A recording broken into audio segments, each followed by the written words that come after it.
today, if you want to be a great company, think about what problem you can solve. They kept asking us, how'd you guys do it? So, do you have a job? No. Do you have a retirement plan? No. Did you save money? No. You had that third failure in a row. Did you think, I need to pack this in? Never. Why not? I don't ever give up.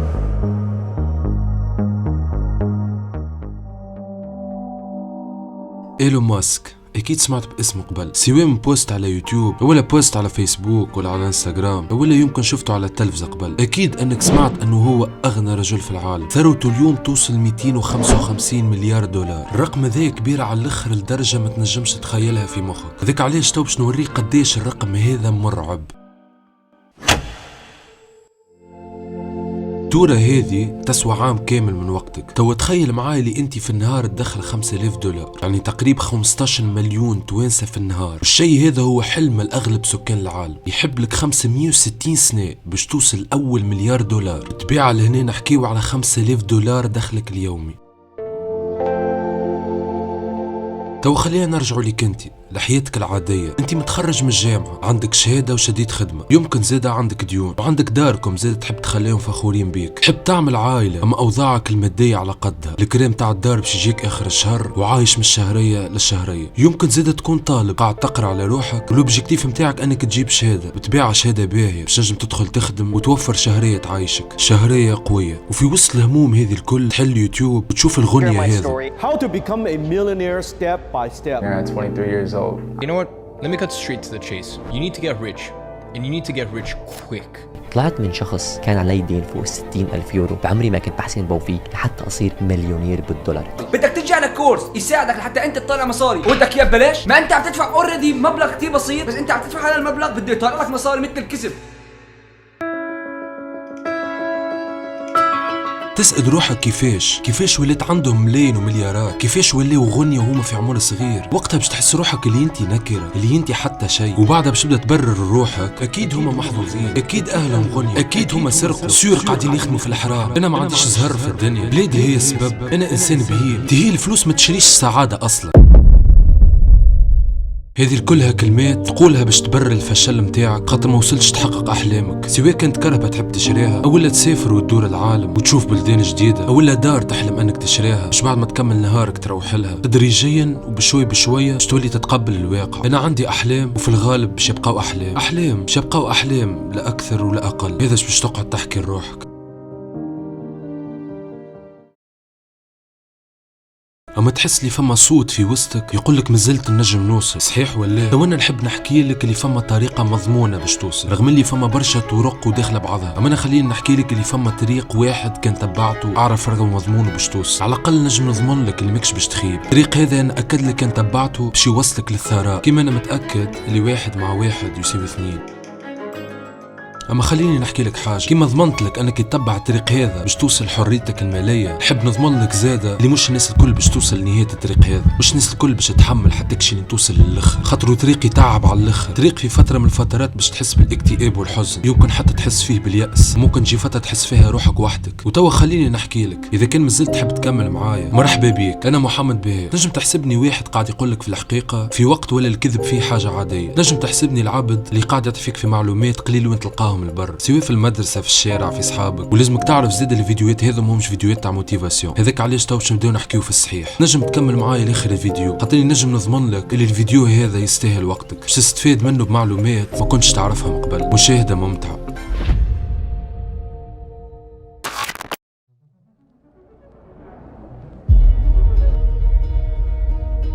توا خليني نسألك سؤال، انت كيفاش تغزر الفلوس؟ تراها مصدر امان بالنسبه ليك؟ تراها راحه وضخامه، ولا تراها هي مصدر متاع الظلام، متاع الحقد والحسد والكره والطمع متاع العباد في العالم؟ المهم ومهما كانت نظرتك للفلوس، خليني نتفاهم انا وياك على حاجه، انه الفلوس حاجه ضروريه، سواء باش تخلص الفاتورات نتاعك، باش تشري الحاجات اللي لازمتك باش تعيش، او ولا حتى باش توصل للراحه والضخامه اللي انت تطمح توصل لها. نجمو نقولوا تقريبا كل شيء في الدنيا مربوط بالفلوس. المشكله انه عندنا نقص معرفي كبير كي يتعلق الموضوع بالفلوس، خاطر ديما ناقصين وديما نحبوا على فلوس زيادة، أما ديما صعيب على الآخر أنا نحصلوهم.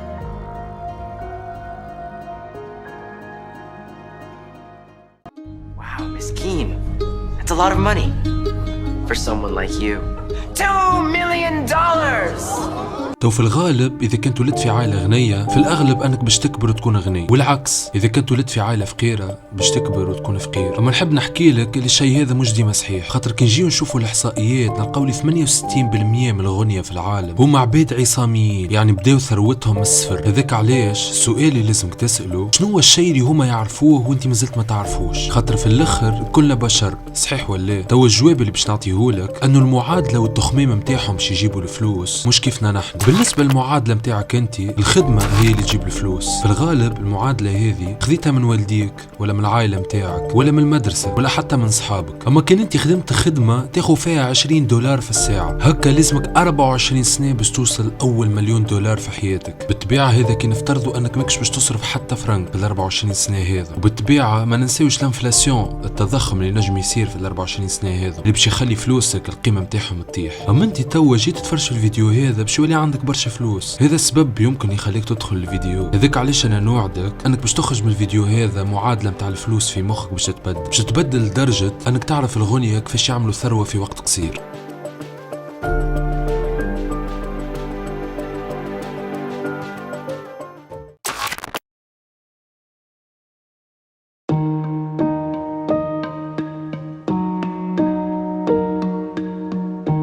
المقياس الحقيقي لثروتك هو كم ستكون قيمتك إن خسرت كل أموالك. الكلمات هذم لازمك تخمم فيهم مليح، خاطر انا نحب نحكي لك توا اللي ما لازمكش تجري على الفلوس، خاطر الفلوس هي مجرد مكافأة تاخوها كي تقدم قيمة للسوق. السوق مصنوع مني ومنك ومن الناس اللي تعرفهم، من عائلتك ومن اصحابك. باختصار السوق متكون من بشر. توا هاو الوضع كيفاش قاعد يمشي، انت كي تقوم الصباح وتمشي لخدمتك تخدم 8 سوايع باش تاخذ القيمة متاع 8 سوايع اللي خدمتهم، وانت على قد ما تتعلم اكثر على قد ما قيمتك في السوق باش تطلع اكثر، وقت اللي تزيد قيمتك في السوق باش يعطيك اكثر. هذاك علاش الكلنا نعرفوا اللي الشيف اللي يخدم في الريستوران ياخذ فلوس اكثر من عامل النظافه، خاطر الطباخ مش اي واحد نجم ياخذ بلاصته، بينما عامل النظافه اي واحد نجم يخدمها الخدمه نتاعو. وانت توا داخل الفيديو هذا باش توصل لمرحله ابعد من هكا برشا. هذاك علاش نحب نقول لك اللي الخدمه ما عندها وين توصلك، ولازمك ما عادش تجري ورا الفلوس، خاطرك لازمك تولي تجري ورا المشاكل. المعادله اللي مش الناس الكل باش تحكيها لك، اخدم تجاره، تعلم التداول، اخدم التسويق، اي اخدم معانا، اشري كورس، اعمل الشيء هذا وتتولي غني. بعد ما تسمع الشيء هذا باش تزيد تضيع اكثر واكثر، والكلام هذا عاملينه باش يستغلوك لا اكثر ولا اقل. أنا إنسان نكره الكذب في المواضيع هذه، هذاك علاش تو باش نقولك الحقيقة. كي نقولك الفلوس معناها مشاكل، ديما الفلوس تسوى المشاكل. إيلون ماسك حل مشكلة كبيرة وقت اللي صنع باي بال، وعام 2002 شركة اي باي شريت من عنده باي بال ب$1.5 مليار. سوق أونلاين، عندهم خدمة طيارة برشا وسيرفيس سريع على الآخر. المشكلة هذه حلها جيف بيزوس وقت اللي حل أمازون. توا القيمة متاع أمازون السوقية فوت $1.2 تريليون. الزبدة ما تقعدش تلوج على الفلوس، لوج على المشاكل، والأهم من هذا لوج على حل المشاكل هذه. أو باش نقول لك كل ما زادت قيمة المشكلة كل ما زاد الربح. إذا كان الناس تعاني من مشكلة بقيمة $1,000,000، إذا كان حليتها باش تاخذ $1,000,000، وإذا كان حليت مشكلة تسوى $1,000,000,000 باش تحصل مليارات. انت معناتها تحب تقول لي لازم نصنع امازون ولا باي بال باش نولي غني؟ الشيء هذا مستحيل يا صاحبي. خليني نحكي لك اللي الشيء هذا ماهوش مستحيل. اسمع الناس وشوفهم فاش قاعدين يعانيوا، شنو هو الشيء اللي تمناوه كان جي موجود، شنو هو الشيء اللي يخلي حياتهم اسهل. ديما واول حاجه حاول تلوج على المشكله، مش اي مشكله بالحق تستاهل حل.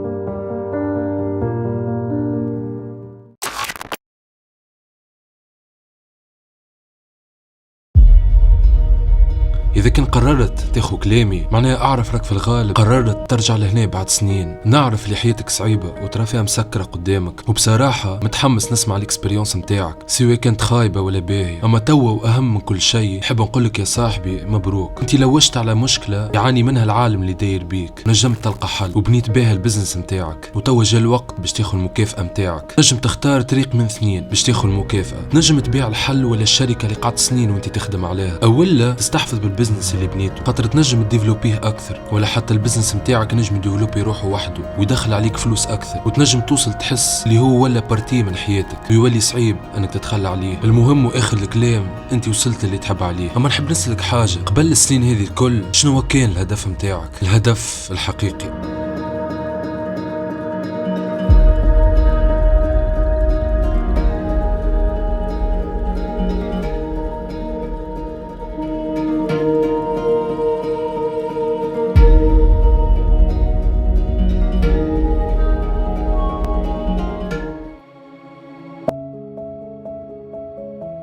توا قبل ما نبدا خلينا نهنيك ونشكرك انت وصلت للنهايه متاع الفيديو. البارتي هذه باش تكون عباره على خلاصه وشويه نقاط نحب نوضحهم. توا اول شيء نحب نوضحوا انه الفلوس والثقافه الماليه موضوع كبير ياسر، مستحيل اني نجم نفسره في مقطع قصير كيف هذا، اما الطريق اللي عطيتهولك بالحق يمشي واثبت فعاليته على مر التاريخ. توا انا مانيش نجي نقولك لازم تصنع امازون ولا باي بال باش تولي غني، اما الحاجه المزيانه في العالم اللي نعيشوا فيه انه فما مشاكل عمرها ما توفى، وديما باش تلقى الناس قاعده تعاني من مشكله جديده، وانت مهمتك انك تحاول تبدا تلقى حل للمشكله هذه وتبدا تبني البزنس نتاعك عليها. الموضوع باش ياخذ منك وقت وباش تتعب فيه برشا، اما صدقني موضوع يستاهل، ولازمك ديما تتذكر انه البدايه نتاعك ماهيش مربوطه بالفلوس، خاطر في الاخر الفلوس هي مجرد ورق. هذاك علاش انا نحكي لك انه لازم توصل لحريتك الماليه، اما ما تربطش فرحتك وسعادتك بها. يعني انت لازم تكون لاباس عليك وغني، ولازم تخدم كل يوم على الشيء هذا. مع هذا انا ننصحك انك تكون فرحان بحياتك الحاليه، خاطر في الاخر العمر قصير، نجم تكون فرحان بعائلتك، نجم تكون فرحان باصحابك، او ولا حتى بهواياتك واي حاجه انت مغروم بها. المهم لازمك تكون فرحان وديما تسعى انك تكون غني وتحسن حياتك. وفما حاجه اخرى نحب نحكي عليها، نحن كمسلمين نؤمنوا للرزق من عند ربي، اما لازمك تسعى باش ربي يرزقك، خاطر مش عدل انه عبد يخدم ليل ونهار باش يحصل حاجه يحصلها نفسه اللي ما خدمش على روحه. ونحن الكلنا نعرفوا انه ربي عادل، وانت ساعات تشوف عباد ما همش مسلمين وغنيين تقول غريبه كيفاش ربي رزقهم رغم اللي هم ما همش مؤمنين وما همش مسلمين. الجواب بكل بساطه انه ربي عادل، اللي يسعى